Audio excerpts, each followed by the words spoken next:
Guest for this episode is Harsha Raghuram from Vienna, Austria. He is a PhD scholar at the Technical University of Vienna and his area of research is material science. He was born and raised in Bengaluru, India, and has a keen interest in languages and linguistics. He can speak over 6 languages in addition to his mother tongue Kannada. He is trained in Carnatic Classical music and performs regularly on various prestigious forums. He has translated Caroline Wahl's best-selling debut novel 22 Bahnen from German to Kannada, available as Nanna Tangi Ida. In this episode, he spoke about learning German, his translation, and his publisher Chanda Pustaka. Chanda Pustaka is founded by Vasudhendra, a very popular writer of fiction in Kannada. Chanda Pustaka focuses on publishing literature in Kannada and literary translations into Kannada. You can buy the book Nanna Tangi Ida using the link in the show notes. Please follow and review Harshaniyam on Apple and Spotify podcasting apps. So, welcome Harsha to Harshaniyam. Thank you, Anil. Thank you for having me on this podcast. I'm a fan. Thank you. That's a big compliment from a translator. Okay. Now, this book which you have translated and it is available now to buy on Amazon India and abroad. That is Zwei and 20 Bahnen. 22 Bahnen is you translated it and you changed the name to Nanna Tangi Ida. This is my sister. No, my little sister Ida. My little sister Ida. Okay. Nanna means okay. Nanna is mine. Tangi is little sister, is it? Okay. Yeah, younger sister. Okay, yeah. younger sister. Younger sister. Nanna Tangi Ida. Yeah. Zwei and 20 Bahnen and you translated it to Nanna Tangi Ida. So why did you change the name? Yeah, that was actually one of the first things that I also discussed with Vasudhendra sir. I think within about 20% of the book when I was translating in that point, I suddenly realized that this title will not ring so well in Kannada because the 22 Bahnen means the 22 lengths, so lengths of a swimming pool. Oh, okay. And so in the story, one of the important locations in the book is a swimming pool. So a lot of events happen in the swimming pool. And also the protagonist Tilda, she swims 22 lengths in the swimming pool every day. So that is a repeating thing. But swimming, at least from what I know, it's not such a common thing. Or at least let me put it this way. Going to a swimming pool is not a common place.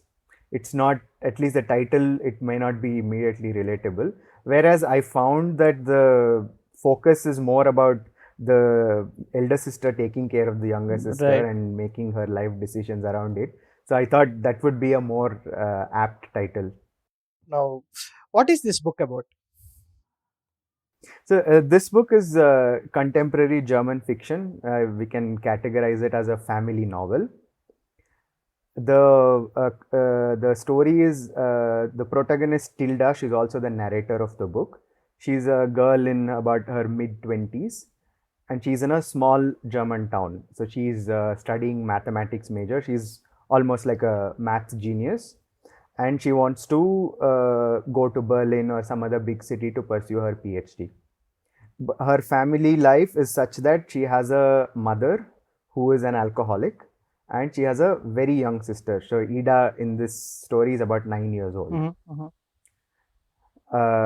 And she wants to pursue PhD in Berlin, as I said, but she is hesitant about leaving Ida behind with her alcoholic mother, who is also abusive at times towards Ida. So this is the general setup of Tilda's life. And there is also a love story that comes in between and what Tilda's day-to-day activities, Ida's day-to-day activities. All this happens in a contemporary small town journey. So it explores the struggles of a young person, or specifically in this case a young woman in a German small town of today.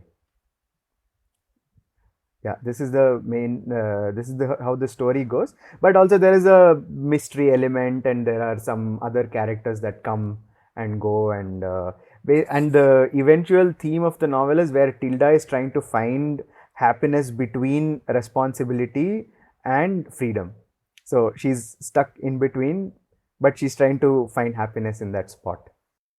Now, it's not very common to have a translator translating from a European language, German, into Kannada, right? Which is a South Indian language, right? In fact, I have not come across anybody who has done that, right? Okay, first let me ask you, you are pursuing your PhD in material science, and you are a trained classical singer. You perform too with your brother, as I understand. So, what made you get into translation? How I got into translation was purely by chance. For this, I'll just backtrack a bit. I'll tell you how or why I started learning German. So, after my engineering final year in Bangalore, I'm born and brought up in Bangalore. Uh, I I wanted to look for further options, and Germany was one of those prime locations to go to study for a mechanical engineer. So then I was working in an IT company in Bangalore for about a year, and in the meanwhile, I started learning German. So this was exactly 10 years ago. So I learned German for the first time 10 years ago. Okay. And as I got into it, I realized that I really liked learning this language. And I also slowly started realizing that I have a flair for this. Like when I sit with my peers in class, I would grasp the concepts very quickly. So as an afterthought, I probably had this flair for learning, picking up languages and exploring how languages work and so. So I learned, I put in a lot of effort on my own apart from whatever was happening in the classroom. So by the time I came to Germany, so it took me about 1.5 hours from the time I started, 1.5 years from the time I started learning German to the time I reached Germany for my master's. I had a B1 level. I would recommend B1 for anybody actually coming to Germany, because then you can try to at least start talking a little bit. So once I came here, I landed in a small town in Germany. It was a bit of a shock for me for the first 2-3 months, but then to my advantage, there were very few people who could speak English. So I was somehow, if I wanted some friends outside of my Indian friend circle, I was forced to speak German, but I took it as an opportunity.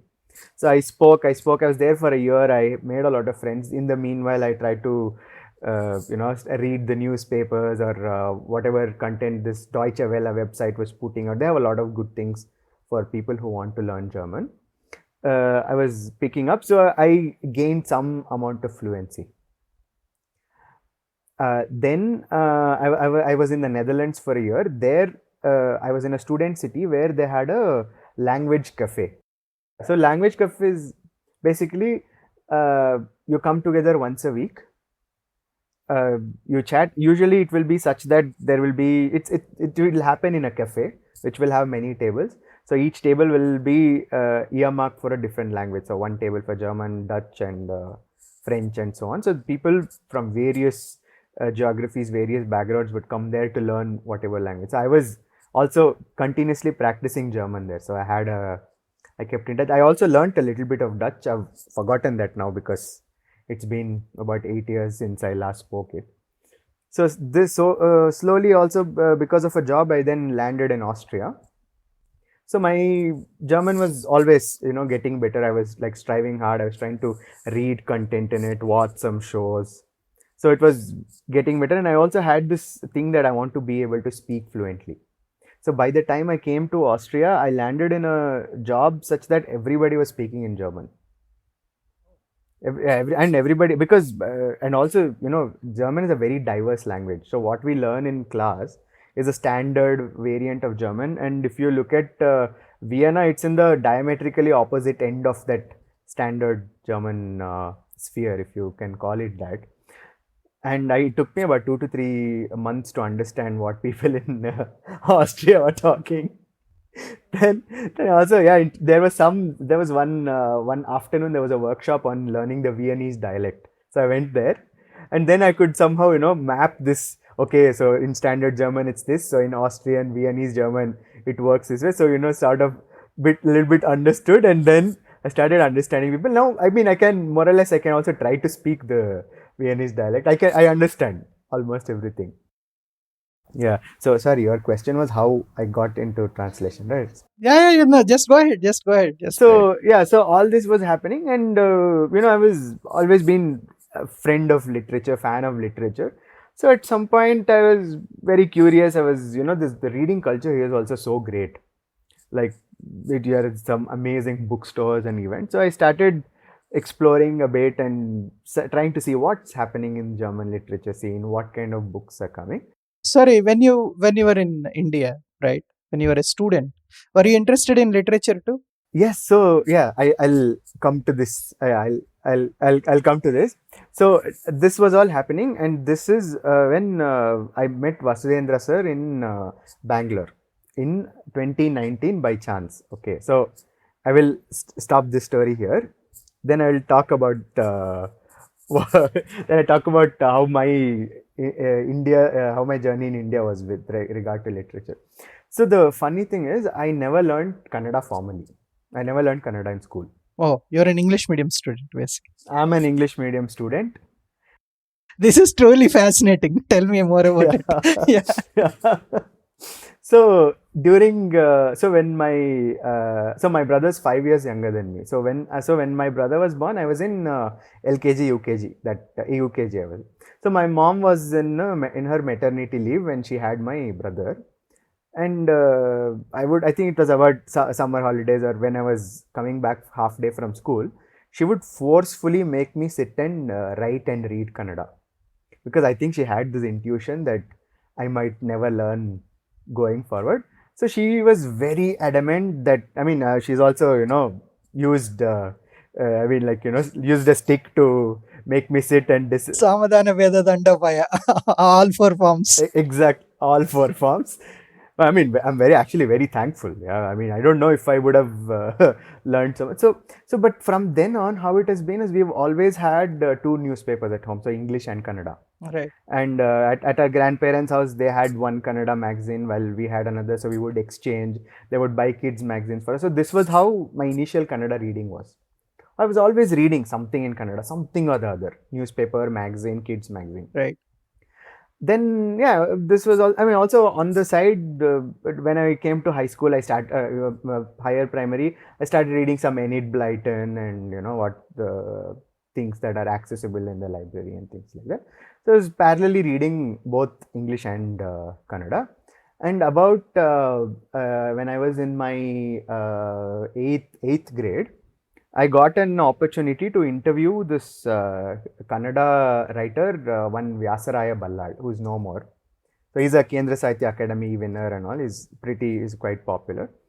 He lived close to our house, and my mother knew somebody through somebody. But my mother has also read, and she has always emphasized reading as a thing to do. Like, you need to read. And then she got this opportunity. I went there with a friend. Then we were just chatting with him, and he was very nice to us, and I didn't know what to ask. I had a friend who had read a little more than me, so he encouraged, and he was leading this interview. The next year, this Mr. Vyasarai Ballad, he suggested that I interview one Mr. Jayant Kaikini. I read him, yeah. The wonderful short story writer, Oh yeah, I'm a big fan. So this was when Jayant Kaikini sir was still not into films yet. So he was, now he's also very popularly known as a film racist. So I think, if I remember correctly, he had recently moved to Bangalore from Mumbai. Most of his short stories are also set in Mumbai, right?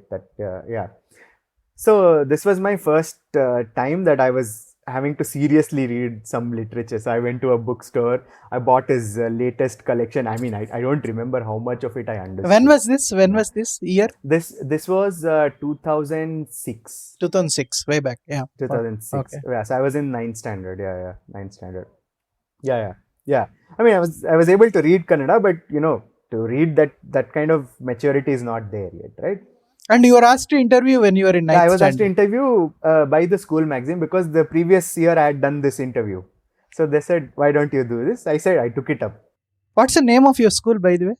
My school's name is Jyoti Kendriya Vidyalaya. It's in Bangalore in the south. Yeah.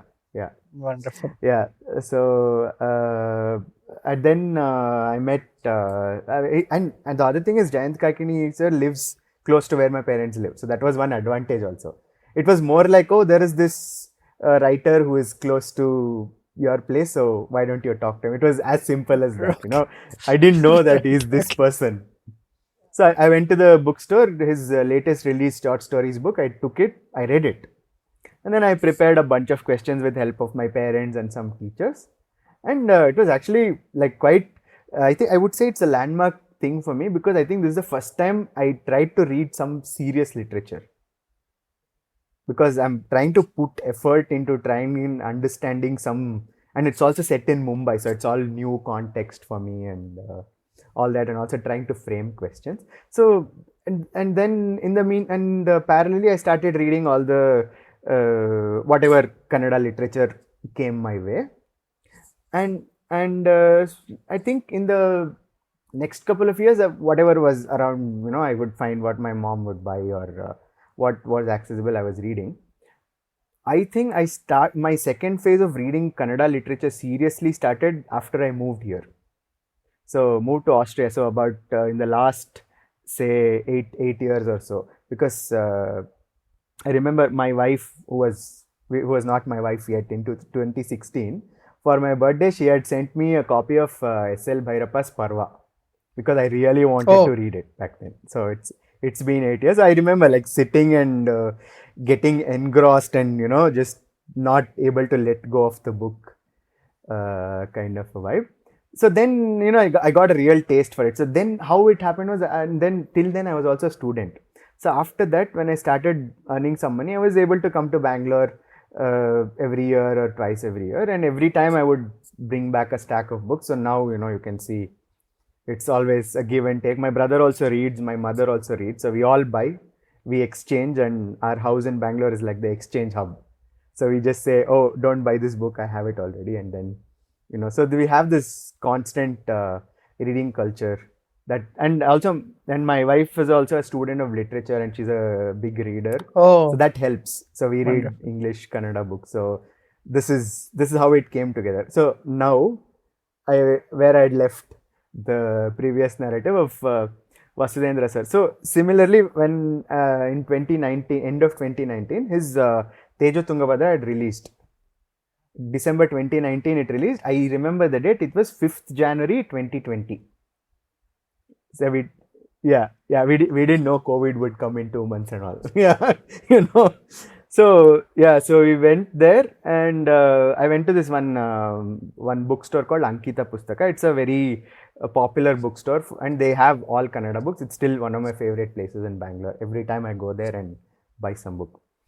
One of the milestones was by seeing my book there, so I was very happy. Yeah. So I went there to actually buy Vasudhendra sir's book, Tejo Tungabhadra, first edition. To my surprise, he was there signing the book. So before that, I had read some of his short stories, and I used to travel from Vienna to this another city every day. It took me about 45 minutes, 1 hour by train. So his short stories, I was, you know, two short stories on the way, two short stories on the way back. I read all of his books that way, in that couple of, and I was a fan already that, oh, I want to buy his new book. I went there and he was there, and he was so nice, you know, that I said, oh, please, if you are going to stay here for the next few minutes, I will also call my brother, he's coming from home. So my brother, he was nice enough. He waited there. My brother came and we talked, and it was very nice. And then, then COVID happened. We could not visit for another 2 years or so. When we came back in January only, after about a week later. Then COVID happened. After that, 21 or 22 even, 22, we went to Bangalore again. I met him again by chance. In this event venue, I met him totally by chance. Then he told me he's coming for a Euro trip to visit the Frankfurt Book Fair. I said, please, if you have the time, please come and visit us. We'll be very happy to host you. And to my luck, he took up our invitation and he was here for 3-4 days. And that was actually great. I mean, you can imagine that having somebody like that, trying to one-to-one conversation for so long. It's very, very enriching. So during this time we were talking about generally Kannada literature, and I was taking him to some German bookstores. We were telling him what is the present German literature scene like, and we had these discussions after 2-3 days, and then he suggested that why don't you try translating. So this is how We have to blame him then. We have to blame him then. yeah, we have to blame. Okay. So he suggested. Right. Then after that, I said, yeah, definitely. I'm still more like I'm doing a PhD, so I wonder how this will go. It's a big project. He seemed confident in me. Said, I'm sure that you can do. So nobody has valued my Kannada writing, not even a teacher, saying this is good or this is wrong. So I have no idea. Right. And then this happened, and after about a month or so, he said, okay, now you can start selecting a book. Then I realized, okay, this is actually very serious. So I need to act upon it immediately. Then I took about a good 2 months time to look for a book, because we don't have a reference, right? Like this German to Kannada, we don't know, and it's also a contemporary scene. We don't know what's happening. We need to know what is relatable to a Kannada audience. So there were a few criteria that were given to me. So the Goethe Institute is also a part of this project. So they wanted something with a feminist theme in general. So I started. But the institute at Bangalore or Goethe Institute in Austria? Bangalore. Yes, Goethe Institute in Bangalore. Yes. They wanted something to do with a book that has some feminist theme. And I started exploring if I actually pick a feminist, through and through feminist book. I thought it might not be relatable to the Kannada reader today, because the feminism discourse, at least from what I understand, they're a bit different. So the next best thing to do is pick a book with that a woman is written with a female protagonist. That's where I landed. Now the choice was interesting to me because it's your first translation, and you picked up a debut writer. I picked a debut writer, yes. So there is this wonderful thing that is, I think the German government funds it. There's a website called newbooksingerman.com. So yeah, before I landed on this site, I talked to a lot of my friends who read German. So I have a friend in news media. I have a friend who translates from other languages to German. So I talked to them and I got some recommendations. I still have the list, so maybe for one day in future. But I went to newbooksingerman.com. I saw the blurb, I saw whatever was available, and I was immediately convinced that this should be the book, because one of the things that Vasudhendra sir and I discussed was it would be good to have something that will introduce the German culture and the German way of living to the Kannada reader, and this book seemed to do it. So something that I'm actually a bit proud of is that we picked this book even before it was released. Yeah, and then it's still on the #1 bestseller chart right now. Before it got published means you read about it and you went and approached the publisher, or how is it? Yeah, so this book was released in April 10th, 2023. So we already decided this book in March. And then once the book was out, I think the contract and the publication part Vasudhendra sir took care. He is with the Goethe Institute, so I was not involved in that part at all. But we decided on this book even before it came out. So once it came out, I read the book once, and then we said, okay, we'll do this. So you know the theme, you know the Yeah. basic theme, and you wanted to do Correct. this, and then it came out. I and know you the read basic it theme, you and took also a transcript. the first 20 pages or so of the book was released on the publisher's website as a sample. I read that. So then Gotha got you the rights, basically. They were the intermediary agency to get Correct. you the They rights. were the intermediary agent. Yes, correct. So Goethe got us the rights. So yeah, that's how I came to this book, and that's how I ended up even translating a book.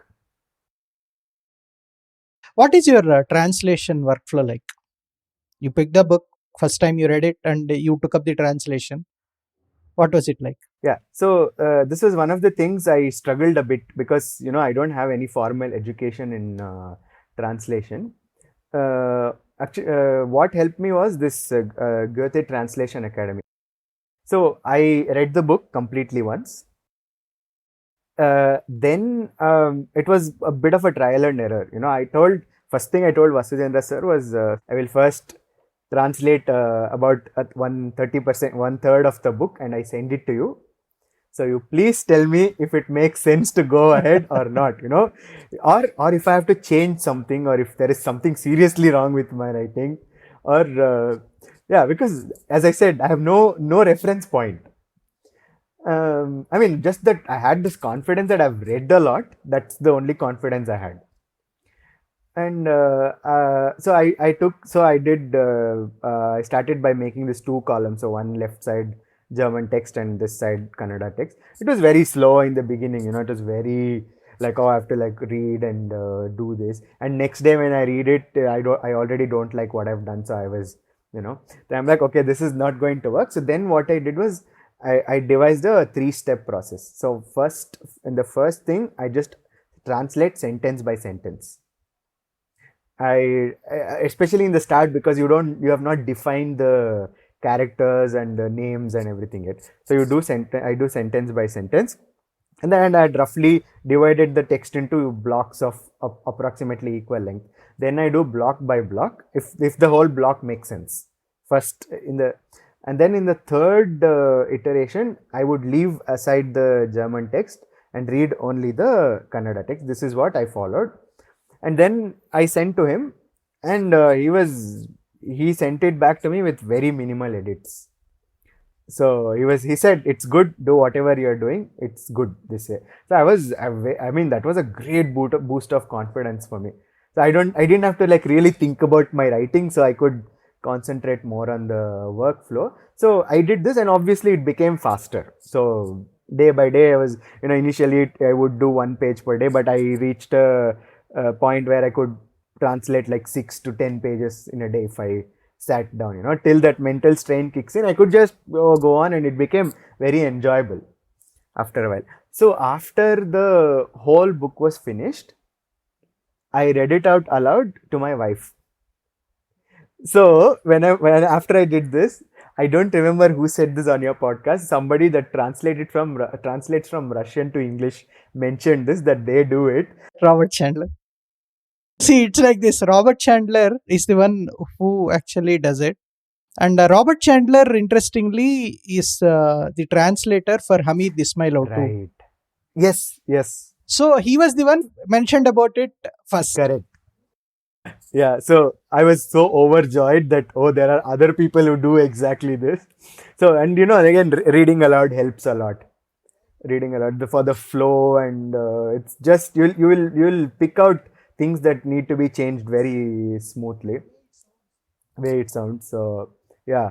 And this is how so I did like 3 steps, and then the 4th step of reading aloud and making changes. So this is how I did, yeah. But I was very adamant that I must translate at least 1 page a day.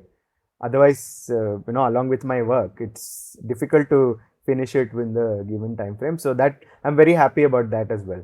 No, how many hours approximately you used to spend a day? So I think initially I would take something like 1 hour per page or something. And later, I think I was able to do up to about 3 pages in an hour or so. So I would, if there was no time constraint for me, I would just go on doing till that mental strain set in. So easily 1 to 2 hours in a day. But sometimes I was also, when I'm doing this whole reading and editing thing, I would do it in a block. So I would block that one whole Saturday, I'm going to finish reading this whole thing. So it was a bit different. So at least about 1 hour per day, we can say on an average. Yeah. So what were the portions of the text in German where you had to really spend time, where you really struggled to find solutions? Yeah. So in this, this is a stream of consciousness kind of a novel, right? Which is very common thing it's in European, especially also German novels. There are portions of text in the book. A lot of the book are in dialogue form. So even if you just look at the samples, you can see that it reads more like a play, like Tilda, she says this, Ida, she says this. So most of the book is like that. But there are chunks of text where the protagonist goes into a stream of consciousness. Either she's dreaming or she's under the influence of drugs or due to whatever circumstance. There are like 3 chunks of that. Those took a lot of time because I was very careful that it has to have the same effect on a Kannada reader what effect it had on me. She's basically taking, for example, she's taking you through a bad trip, that she has taken some drug and she's dancing in a disco, but there are so many things happening, but it's this whole 2-page narrative that she takes you along, or she takes you along in this dream that she is having. So those were the most challenging parts actually. No, the language was not at all poetic. It was it was more colloquial.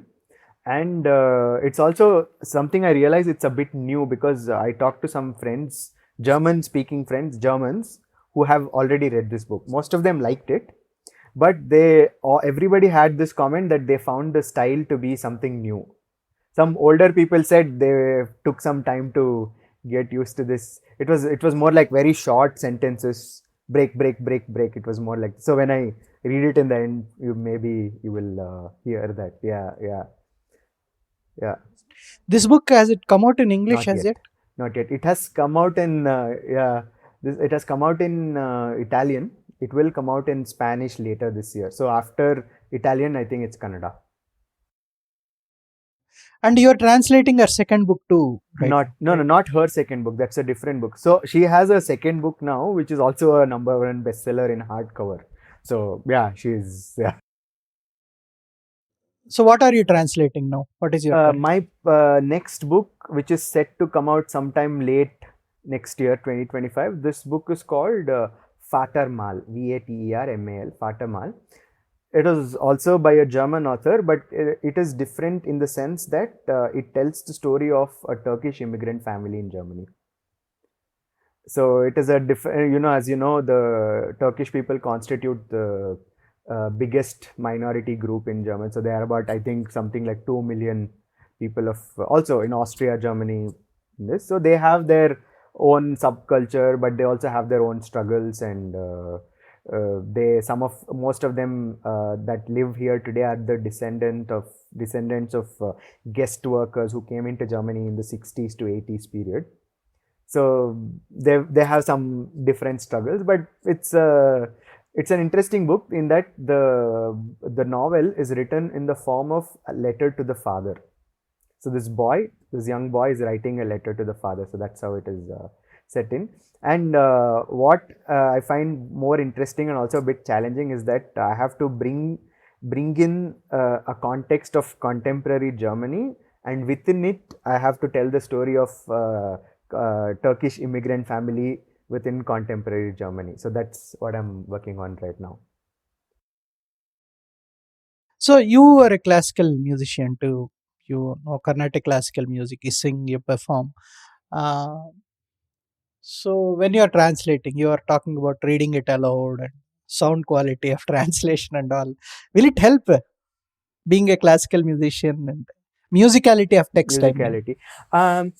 So yes, because as a part of my classical music rigor, so my guru, one Vidwan Sri Tirumale Srinivas, he has made us go through this exercise of picking out Dasara Padas every year for the longest time. So he used to do some thematic concerts. So my brother and I, we used to just sit through a bunch of books, and we used to pick out which ones are good. So which have a better lyrical quality, which can be tuned, and so maybe there's a bit of a training in that. I'm trying to let's say match the written word, whether it sounds musically. And also what the other thing that I can mention here is Kannada has this art form called gamaka. I'm not sure if other language gamaka, you know gamaka, yes. Right? So it's usually singing of poems like Kumara Vyasa. So I listened to this gamaka rendition by one Hosahalli Keshavamurthy, and he sings it. So that is actually a great indication of how Kannada language flows. For me, in my head, that's like, I mean, okay, of course it is very poetic and it's all 500 years ago text, but the way the language sounds, the way the language flows, I think that probably is my reference. And Gamaka is all based on Carnatic ragas as well. Now, please tell us about your Kafka's translation too. Yes, so the Goethe Institute in Mumbai, they had this special program called Diamanten Schliff. So it translates to polishing diamonds. So we are the diamonds, the translators. So their program was targeted for people who translate German to various South Asian languages. So Indian languages plus Sinhalese plus Bangla, Urdu, so South Asian languages. So each of us, so each language group had a mentor. So I was in the Kannada group. So for people who translate Kafka to Kannada. So in the initial few months, there were lectures and discussions by very famous translators. So it can be to German or from German, or it doesn't need to be German. For example, we also had Ranjit Hoskote, so who talked about translation as a concept in general, so very, very, very impressive. Like, it was great to listen to all these people talk about their process and how they think about the art of translation itself. And at the end of this project, we were given selected Kafka texts. So there were experts within the Goethe Institute Mumbai, associated with the Goethe Institute Mumbai, who've done like really big research, like PhDs on Kafka and comparative literature studies between Indian writers and Kafka. So they selected some texts. So I chose a portion of the Judgment to translate. There was, of course, there was Metamorphosis, the Process, and all other Kafka texts. So this was actually the first time that I also seriously attempted to read Kafka. Kafka is so famous, but I don't think reading his works, it's not straightforward. So it's not like you open a story. It happened to me too. Yeah. See, you understand, right? Exactly. So initially, I mean, the Judgment is not that, it's about 15 to 20 pages. It's not a very big story. I thought I will first read the whole thing and then I will take the passage to translate. Now, why did you pick Judgment? Because it's I read that recently. It's his favorite story, Kafka's favorite story. He says the complete story that I wrote is Judgment. He says, yeah, the Judgment, and apparently one of his most autobiographical stories as well. So yeah, so I actually can't give you a straightforward answer because I was very new to all this, right? So I was like, I saw some of them. I said, okay, I'll pick this, and just started. Yeah, it was almost a semi-random choice. Yeah. So then I started reading it in German. Then I'm like, okay, I'm not understanding this, so let me read the English translation. And it was equally incomprehensible. Like, then I realized it's not a problem with the language anymore. So I understand German as well as I understand English, but I don't understand Kafka. So then I was talking to my wife, who's also a student of literature. So she introduced me into these theories, like what is existentialism, and who are the existentialist writers, what are their traits, what do they write, what are they influenced by. What reading a bit of background helped me was to accept the absurdity as it is. Like, okay, this is what it is, to accept that this is what Kafka is, this is what. But then once you pass that stage, you start realizing, there is so many layers to it. It's like an onion, you keep peeling, And the biggest challenge was for us to translate it, right? You have to carry forward this, whatever Kafka is trying to say, you have to encapsulate that and give that in another language. So I mean, something like that was the first text I fully translated before I translated the book. So it was like a bouncer. It's like baptism by fire, right? Like, in fact, recently I read this Judgment, the Judgment translated by Mark Harmon, right? The style of translation is a bit different from what others have done, in the sense that for every sentence, wherever he can relate to, he gives notes, referring to his diaries or some incident in Kafka's life and all. that gives you a totally different understanding of Kafka. Right? It's a wonderful book. All stories. In fact, there is almost 100-page introduction about Kafka's writings in his translation. It's a wonderful book. I'll send you the link. You go through. Okay, please. Yeah, definitely. So then I got fully inspired and bought this full works of Kafka in German, this fat book. Oh, just so you that, got it in German.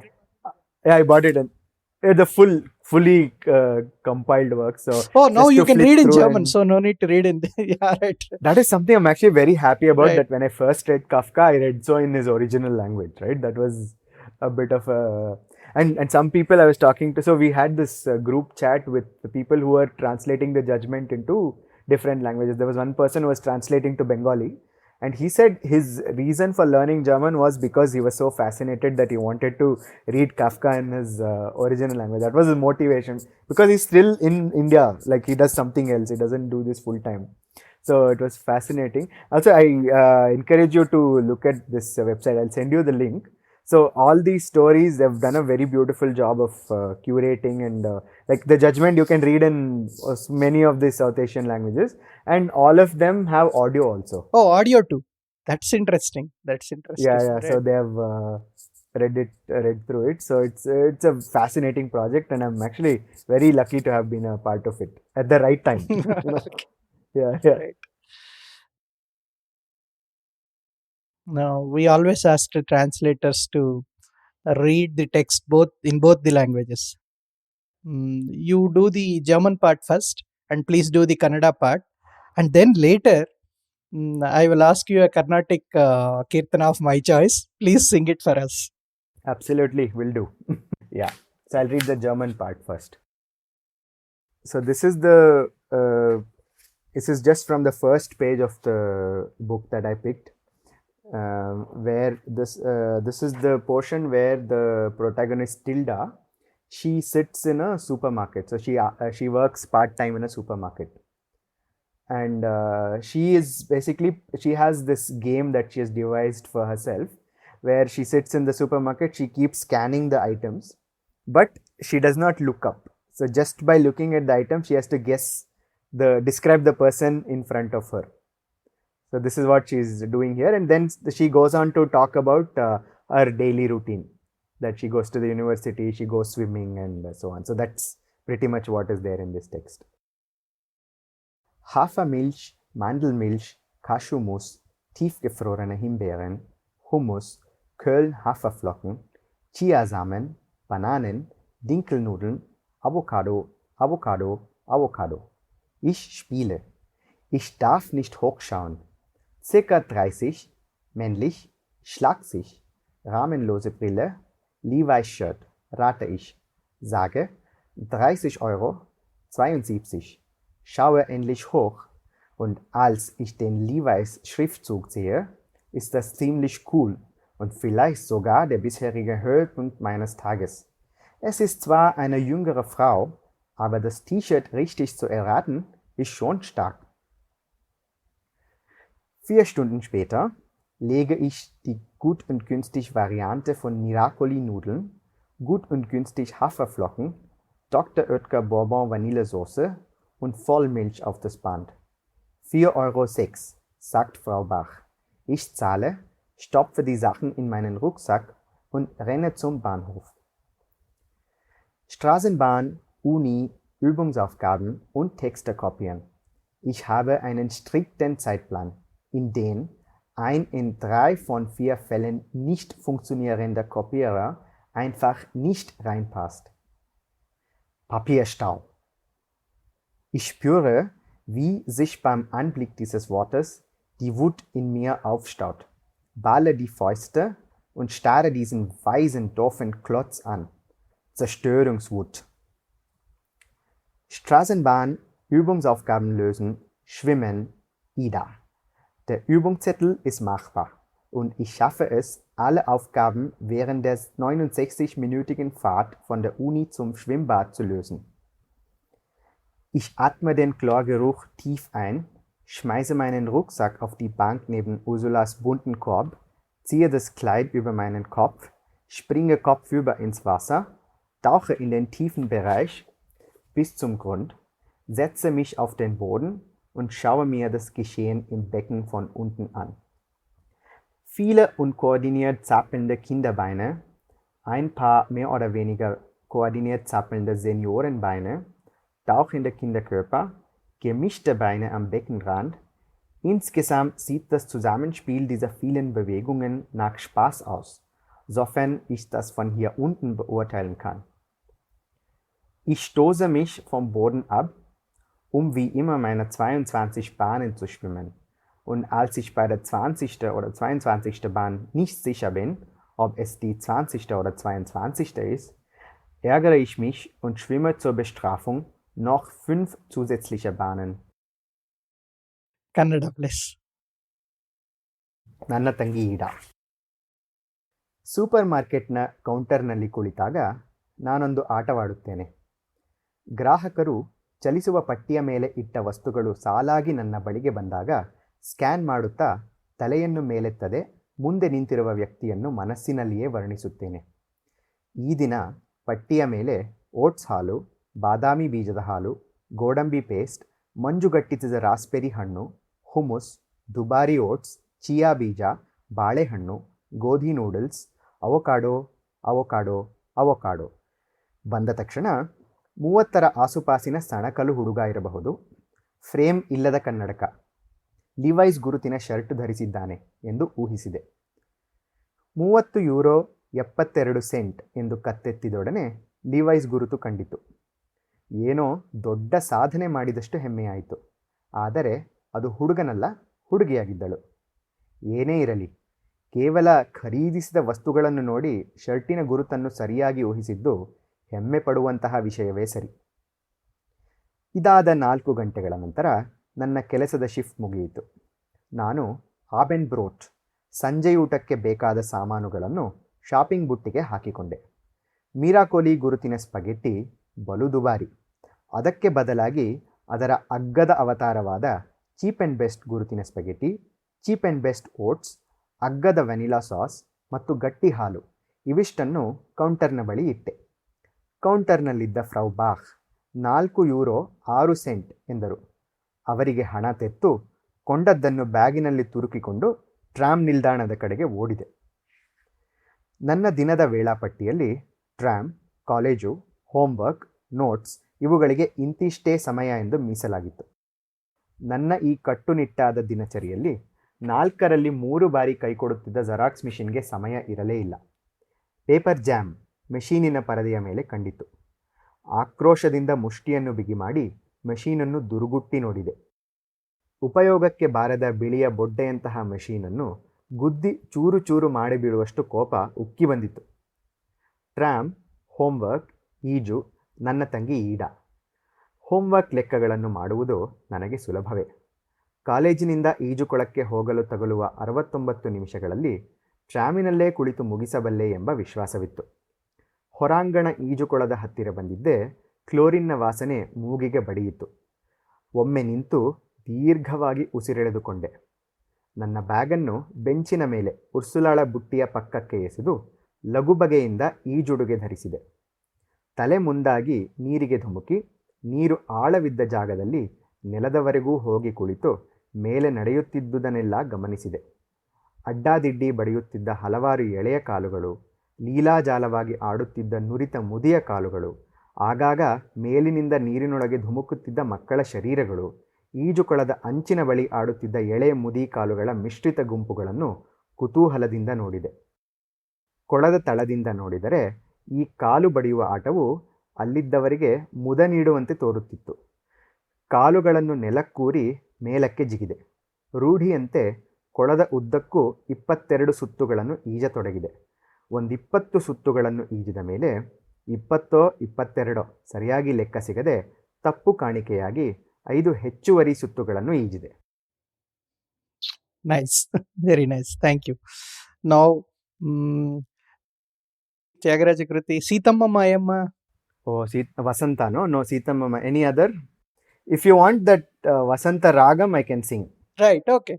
Okay, so let's do that. I'm going to sing one Muthuswami Dikshidhar Kirtana in the Ragam Vasanta. Ramachandram Bhavayami.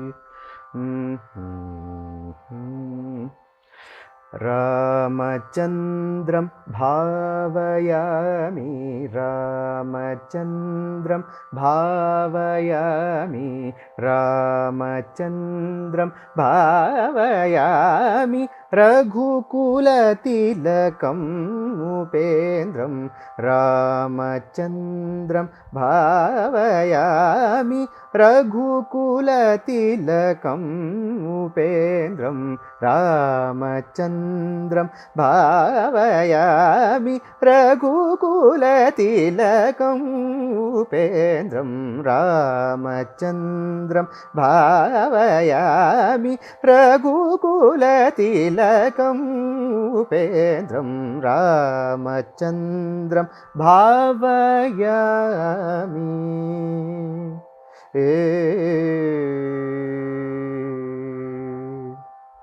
Bhumija Nayakam,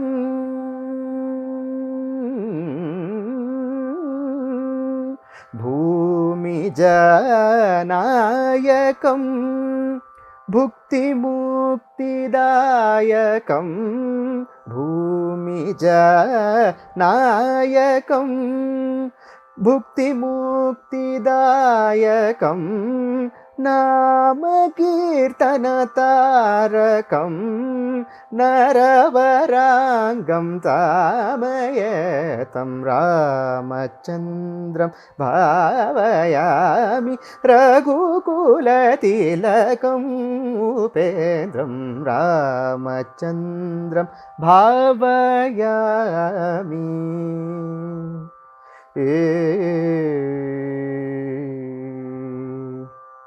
Saketa Nagare Nivasantam,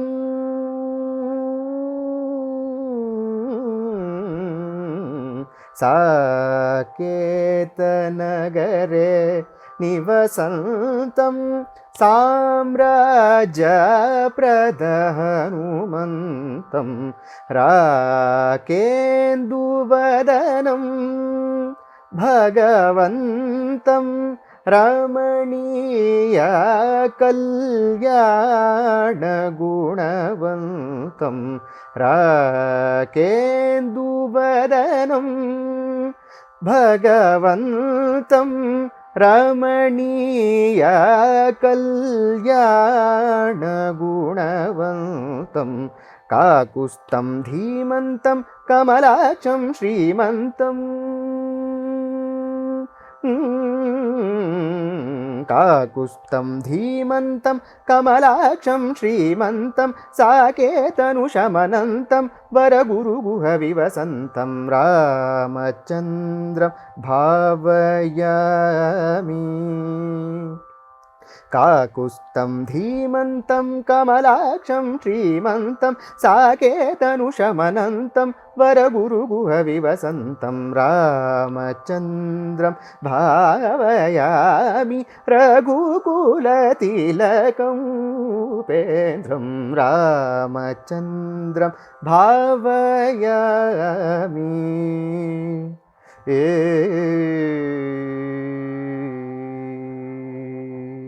So beautiful, so beautiful. You made my day, my week, my month. Wow, I'm so glad to hear that. So nice, so nice. Thank you very much.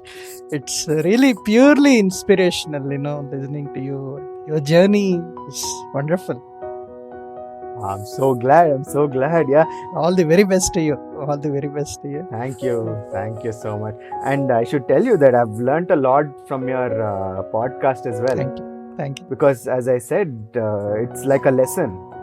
Every episode is a lesson. So there's a takeaway for budding translators.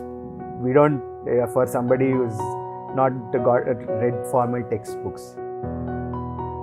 Thank you for your kind words. Thank you very much. Thank you.